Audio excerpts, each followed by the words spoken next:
ಮಂದಿ ಭಾಳ ನಮಗೆ ನಿಂದ ಮಾಡ್ತಾರೆ. ಮತ್ತು ಮಾಡ್ತಾರೆ ಪಾಪ, ಎಲ್ಲ ಪುಕ್ಕಟೆ ಇವೆಲ್ಲ ಸಿಕ್ಕಾವ, ಮತ್ತು ಅವೇನು ಉದ್ಯೋಗ ಖಾತ್ರಿ ಬರ್ತಾವ, ರೊಕ್ಕ ಬೀಳ್ತೈತಿ, ಕೆಲಸ ಏನೈತೆ ಅವ್ರಿಗೆ? ನೀವು ಒಂದು ನೆನಪಿಟ್ಕೊಂಡವ್ರಿ ಹೋಗಾಕ, ಊರು ಮುಂದಿನ ಬಾವಿ ಮುಚ್ಚಬೋದು, ಊರು ಮಂದಿ ಬಾಯಿ ಮುಚ್ಚಕ್ಕಾಗೋದಿಲ್ಲ, ತಿಳ್ಕೊಂಬಿಡ್ರಿ ಅಷ್ಟೆ. ಊರು ಮುಂದಿನ ಬಾವಿ ಮುಚ್ಚಬಹುದು, ಊರು ಮಂದಿ ಬಾಯಿ ಮುಚ್ಚಕ್ಕಾಗೋದಿಲ್ಲ. ಅಕಸ್ಮಾತ್ ಒಂದು ವೇಳೆ ನೀ ಬಿದ್ದಿ ಅಂದ್ರೆ ಬಾಯಾಗ, ನಿನ್ನ ದೈವ ಚಲೋ ಇತ್ತು ಅಂದ್ರೆ ಬಾವ್ಯಾಗಿಂದ ಎದ್ದು ಬರ್ತಿ. ಆದ್ರೆ ನಿನ್ನ ಅದೃಷ್ಟ ಇರಲಿ ಬಿಡಲಿ, ಆದ್ರೆ ಊರು ಮಂದಿ ಬಾಯಾಗಿಂದ ಪಾರಾಗೋದು ಕಷ್ಟ ಐತಿ. ಅದಕ್ಕೆ ಮನುಷ್ಯ ಊರು ಅಂದಮೇಲೆ ಒಂದಿಷ್ಟು ಆಡ್ತಿರ್ತಾವ ಅಷ್ಟೇ. ನಾ ಭಾಳ ಸಲ ಇದನ್ನು ಹೇಳ್ತಿರ್ತೀನಿ. ಏನಂದ್ರೆ, ಈಗ ನಿನ್ನೆ ಮೊನ್ನೆ ಅಡುಗೆ ಮಾಡಿರ್ತಾರೆ ಮನ್ಯಾಗ, ಅಡುಗೆ ಮಾಡಿದ್ದು ನಮಗೆ ತಂದಿಟ್ಟು ಕೂಡಲೇ ನಾವು ಮನ್ಯಾಗ ಸಿಟ್ಟಿಗೆ ಹೇಳ್ತೀವಿ. ಏನಂತೀವಿ ಅಂತಾರಿಲ್ಲ ಗಂಡು ಮಕ್ಕಳು, ನಿನ್ನೆ ಮೊನ್ನೆ ತಂದಿಟ್ಟು ನನಗೆ ಹಳಸಿದ್ದು ಯಾರು ಉಣ್ತಾರೆ ಮನ್ಯಾಗ ಅನ್ನೋದಿಲ್ಲ ನೀವು. ಏನಾಗ್ತೈತೆ ಉಣ್ರಿ, ಏನು ಒಂದು ಸಮಸ್ಯೆ ಏನು ಅಲ್ಲ. ನಿನ್ನೆ ಮೊನ್ನೆ ಮಾಡಿದ ಹಳಸಿದ ಅಡುಗೆ ಉಂಡ್ರೆ ಹೊಟ್ಟೆ ಕೆಡ್ತೈತೆ ಅಂತ ನಮಗೆ ಗೊತ್ತೈತೆ ಇಲ್ಲ? ನಿನ್ನೆ ಮೊನ್ನೆ ಮಾಡಿದ ಹಳಸಿದ ಅಡುಗೆ ಉಂಡ್ರೆ ಹೊಟ್ಟೆ ಕೆಡ್ತೈತಿ, ನಿನ್ನೆ ಮೊನ್ನೆ ಆಡಿದ ಮಾತು ತಲೆಯಾಗಿ ಇಟ್ಕೊಂಡ್ರೆ ತಲೆನೂ ಕೆಡ್ತೈತೆ ಅಂತ ಗೊತ್ತಿರ್ಬೇಕು ಮನುಷ್ಯಾಗ. ಇದನ್ನು ಕಲಿಯೋದು ಜೀವನದೊಳಗೆ ಅಷ್ಟೆ. ಅದಕ್ಕೆ ಜೀವನ ಅಂದ್ರೆ ಕಲಿಯೋದಷ್ಟೇ ಇಲ್ಲ. ಏನು ಕಲಿಯೋದು ಅಂದ್ರೆ, ನಾ ಅನ್ಕೊಂಡಂಗೆ ನನ್ನ ಇಚ್ಛೆಯಂತೆ ಜಗತ್ತು ನಡೆಯುವುದಿಲ್ಲ. ಇಲ್ಲಿ ನಾವೇನು ಕಲಿಬೇಕು ಅಂದ್ರೆ, ನನ್ನ ಇಚ್ಛೆಯಂತೆ ನಾ ಅನ್ಕೊಂಡಂಗೆ ಈ ಜಗತ್ತು ನಡೆಯುವುದಿಲ್ಲ. ಈಗ ಯಾವ ಅತ್ತಿಗೆ ಇಚ್ಛೆ ಇಲ್ಲ ಹೇಳಿ, ನನ್ನ ಸೊಸೆ ಬಂದು ಬಿಸಿ ರೊಟ್ಟಿ ಮಾಡಿ ಕೊಡ್ಬೇಕಂತ ಯಾ ಅತ್ತಿಗೆ ಇಚ್ಛೆ ಇರೋದು? ಎಲ್ಲ ಅತ್ತಿಯವ್ರಿಗೆ ಇರುತ್ತೆ. ಅಲ್ಲಿ ಉಂಡ ರೇಸ್ ಮಂದಿ ಅವ್ರು ಕೇಳ್ರಿ ಹೇಳ್ತಾರೆ ಅವ್ರು ಅಷ್ಟೆ. ಆಕೆ ಕನ್ಯಾ ನೋಡಕ್ಕೆ ಹೋದ್ಲ ಅತ್ತಿ, ಹೋದಾಗ ಕೇಳಿ ಏನು ಬರ್ತೈತಿ ನನಗೆ? ಇಡ್ಲಿ ಬರ್ತೈತಿ, ದೋಸೆ ಬರ್ತೈತಿ, ಹೋಳಿಗೆ ಬರ್ತೈತೆ, ಎಲ್ಲ ಬರ್ತೈತೆ ಅನ್ನಂತ ಕೇಳಲತ್ತಿ. ಇವು ಆರ್ಡರ್ ಕೊಟ್ಟರು ಹೋಟೆಲ್ನಾಗ ಎಲ್ಲ ಬರ್ತಾವಂದ್ಲಕ್ಕೆ. ಅಂದರೆ ಯಾರಿಗೆ ಇಚ್ಛೆ ಇಲ್ಲ, ನಮ್ಮ ಇಚ್ಛೆಯಂತೆ ಜಗತ್ತು ನಡೆಯುವುದಿಲ್ಲ. ಇಲ್ಲಿ ಕಲಿಬೇಕಾದದ್ದು ಏನು ಜೀವನದೊಳಗೆ ಅಂದ್ರೆ, ನನ್ನಿಚ್ಛೆಯಂತೆ ನನ್ನ ಜೀವನ ಜಗತ್ತು ನಡೆಯುವುದಿಲ್ಲ. ಜಗದ ಇಚ್ಛೆಗೆ ನನ್ನ ಜೀವನವನ್ನು ಹೊಂದಿಕೊಂಡು ಬದುಕುವುದೈತಲ್ಲ, ಅವರಿಗೆ ಸಂತರಂತ ಕರೀತಾರೆ. ಇದನ್ನು ಕಲಿಯೋದು ಮನುಷ್ಯ. ಬುದ್ಧ ಇದರ ಅರ್ಥ, ಇರುವುದನ್ನು ಇದ್ದಂತೆ ಸ್ವೀಕರಿಸುವವನಿಗೆ ಬುದ್ಧ ಅಂತ ಕರೀತಾರೆ. ಒಪ್ಪುಕೊಳ್ಳೋದು ಜೀವನದೊಳಗೆ.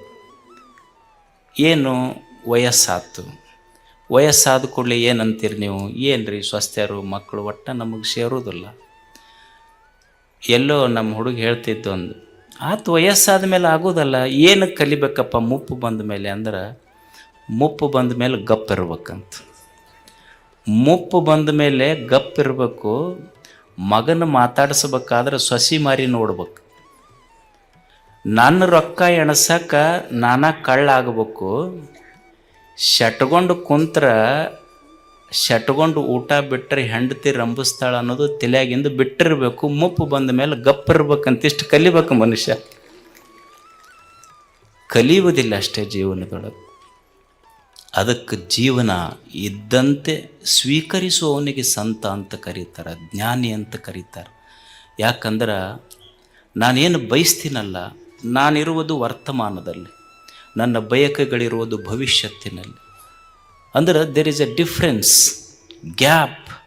ವರ್ತಮಾನಕ್ಕೂ ಭವಿಷ್ಯಕ್ಕೂ ಗ್ಯಾಪ್ ಇದೆ.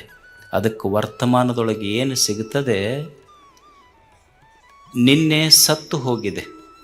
Yesterday is dead, tomorrow is not yet born, what I have with me is today.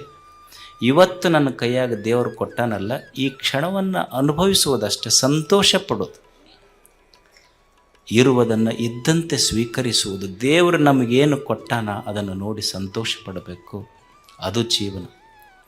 ಒಬ್ಬರು ಗುರುಗಳು, ಅವ್ರ ಹತ್ರ ಒಂದು 3 ಜನ ಶಿಷ್ಯರು ಅಭ್ಯಾಸ ಮಾಡಿದರು. ಒಂದು ಗುರುಕುಲ ಇತ್ತದು. 3 ಜನ ಅವ್ರ ಹತ್ರ ಅಧ್ಯಯನ ಮಾಡಿ ಹೋದರು. ಹೋಗಿ ಮತ್ತೆ ಗುರುಗಳ ದರ್ಶನಕ್ಕೆ ಬಂದರು ಆಶ್ರಮಕ್ಕೆ. ಗುರುಗಳು 3 ಊಟಕ್ಕೆ ಕೊಟ್ಟರು. ಊಟಕ್ಕೆ ಒಬ್ಬನಿಗೆ ಬಂಗಾರದ ತಟ್ಟೆ ಕೊಟ್ಟರು, ಒಬ್ಬನಿಗೆ ಬೆಳ್ಳಿ ತಟ್ಟೆ ಕೊಟ್ಟರು, ಒಬ್ಬನಿಗೆ ಮಣ್ಣಿನ ಪ್ರಯಾಣ ಮಣ್ಣಿನ ತಟ್ಟೆ ಕೊಟ್ಟರು. ಎಲ್ಲರ ತಾಟಿನೊಳಗೂ ಒಂದೊಂದು ರೊಟ್ಟಿ ಹಾಕಿದ್ರು, ಉಂಡ್ರು. ಮೂವರಿಗೆ ರೊಟ್ಟಿ ನೀಡಿದ್ರು ಗುರುಗಳು. ಒಬ್ಬನಿಗೆ ಬಂಗಾರ ತಟ್ಟೆ, ಒಬ್ಬನಿಗೆ ಬೆಳ್ಳಿ ತಟ್ಟೆ, ಒಬ್ಬನಿಗೆ ಮಣ್ಣಿನ ತಟ್ಟೆ ಕೊಟ್ಟು ಮೂವರಿಗೆ ಒಂದೊಂದು ರೊಟ್ಟಿ ಹಾಕಿ ಊಟ ಮುಗಿದ ಮೇಲೆ ಮಣ್ಣಿನ ತಟ್ಟೆಯಲ್ಲಿ ಬೆಳ್ಳಿ ತಟ್ಟೆಯಲ್ಲಿ ಉಂಡ ಶಿಷ್ಯರು ಗುರುಗಳಿಗೆ ಬಂದು ಹೇಳಿದರು, ಅಲ್ಲ ನೀವು ಬಹಳ ದೊಡ್ಡವ್ರಂತ ತಿಳ್ಕೊಂಡಿದ್ವಿ ನಾವು, ನಮ್ಮ ಮೂವರಿಗೆ ಬೇರೆ ಬೇರೆ ತಟ್ಟೆ ಕೊಟ್ರಿ ನೀವು. ಅವನಿಗೆ ಬಂಗಾರ ತಟ್ಟೆ ಕೊಟ್ರಿ, ಅವನಿಗೆ ಬೆಳ್ಳಿ ತಟ್ಟೆ ಕೊಟ್ರಿ, ನನಗೆ ನೋಡಿದ್ರೆ ಬರೀ ಮಣ್ಣಿನ ತಟ್ಟೆ ಕೊಟ್ರಿ ಅಂತ ಶಿಷ್ಯ ಕಂಪ್ಲೇಂಟ್ ಮಾಡಿದ ಗುರುಗಳಿಗೆ. ಅವಾಗ ಗುರು ಹೇಳ್ದ, ನೋಡು, ಅವನಿಗೆ ಬಂಗಾರದ ತಟ್ಟೆ ಕೊಟ್ಟಿರ್ಬೋದು, ಅವನಿಗೆ ಬೆಳ್ಳಿ ತಟ್ಟೆ ಕೊಟ್ಟಿರ್ಬೋದು, ನಿನಗೆ ಮಣ್ಣಿನ ತಟ್ಟೆ ಕೊಟ್ಟಿರ್ಬೋದು. ನಿನ್ನ ಲಕ್ಷ್ಯ ತಟ್ಟೆಯ ಕಡೆ ಹೋತೆ ಹೊರತು ತಟ್ಟೆಯಲ್ಲಿ ಹಾಕಿದ ರೊಟ್ಟಿ ಒಂದೇ ಅನ್ನುವ ಕಲ್ಪನಾ ನಿನಗೆ ಬರಲಿಲ್ಲಲ್ಲ.